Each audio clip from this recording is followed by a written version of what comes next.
मन्दिरमा गुन्जिने घण्टीको आवाज सुन्दा कति सामान्य लाग्छ है, तर के हामीले कहिले सोचेका छौं त्यो एकै आवाजभित्र विज्ञान, आस्था र इतिहासको पुरै एउटा संगीत लुकेको हुन सक्छ? ल आउनुहोस् आज यही साधारण देखिने घण्टीको आवाजभित्र लुकेको असाधारण रहस्यको यात्रामा निस्कौं। त्यसो भए प्रश्न यही हो, आखिर मन्दिर पस्ने बित्तिकै घण्टी किन बजाइन्छ? के यो केवल पुस्तौंदेखि चल्दै आएको एउटा चलन मात्र हो, वा यसको पछाडि केही गहिरो आध्यात्मिक, मनोवैज्ञानिक अनि अझ वैज्ञानिक कारणहरू पनि छन् त? आउनुहोस् यो प्रश्नको जवाफ खोज्दै यसको गहिराईमा डुबुल्की मारौं।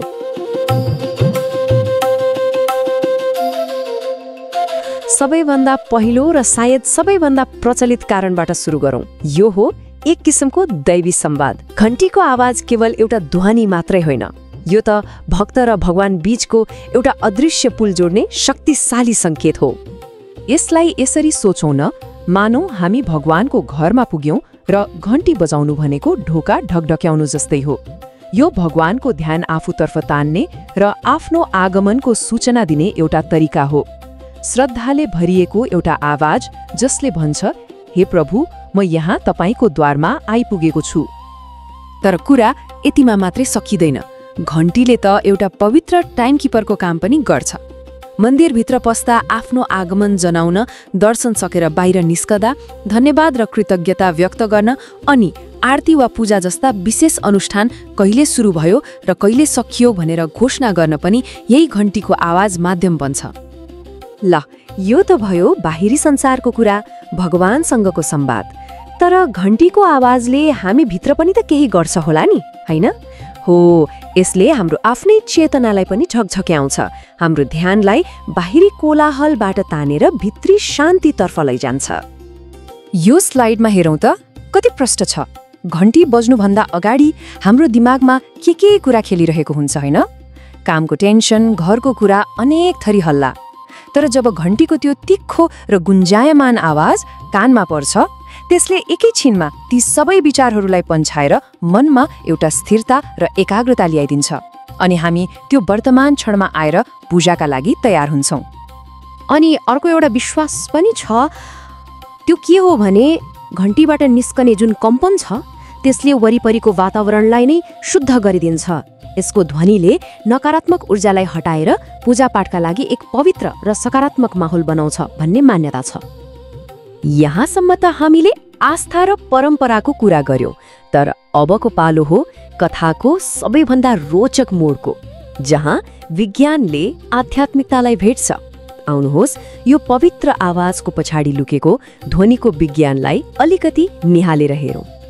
अनि प्रश्न उठ्छ, के यो पवित्र आवाजमा साँच्चीकै कुनै विज्ञान छ त, कि यो सबै विश्वास मात्रै हो? जवाफ छ, र यो निकै अचम्म लाग्दो छ।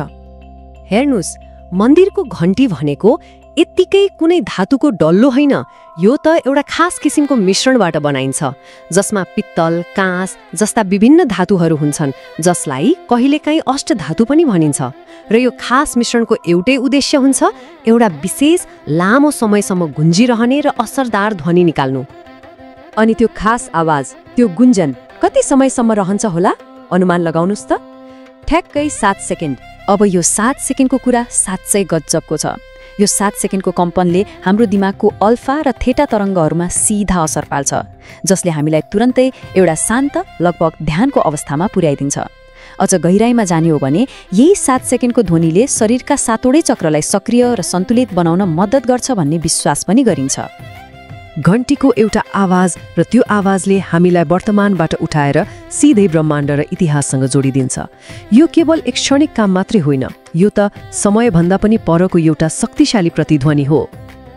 हिन्दू दर्शनमा के भनिन्छ भने ब्रह्माण्डको सृष्टि नै ओम भन्ने ध्वनिबाट भएको हो, र मन्दिरको घण्टीको आवाजलाई त्यही सृष्टिको पहिलो ध्वनिको एउटा प्रतिरूप मानिन्छ। त्यसैले जब घण्टी बज्छ, त्यो एक हिसाबले ब्रह्माण्डको धड्कनसँग आफ्नो धड्कन मिलाउनु जस्तै हो।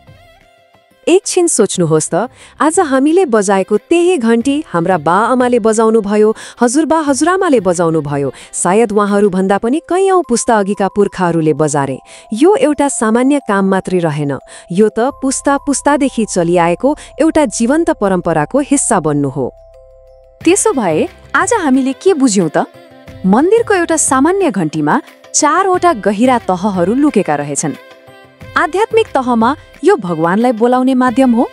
मनोवैज्ञानिक तहमा यो हाम्रो मनलाई जगाउने तरिका हो। वैज्ञानिक तहमा यो हाम्रो मस्तिष्कलाई शान्त पार्ने ध्वनि कम्पन हो। र सांस्कृतिक तहमा यो हाम्रो पुरानो परम्परालाई निरन्तरता दिनु हो। त्यसैले अब अर्को पटक मन्दिरमा घन्टी बजेको सुन्दा त्यसलाई एउटा सामान्य आवाज मात्र नसम्झिनुहोला। त्यो त आस्था, विज्ञान र इतिहासको एउटा सुन्दर सङ्गम हो। यसले हामीलाई सोच्न बाध्य बनाउँछ, हाम्रो दैनिक जीवनमा यस्ता अरू कति साधारण देखिने कुराहरू होलान् जसले आफ्नो गर्भमा यस्तै गहिरा रहस्यहरू लुकाएर बसेका छन्।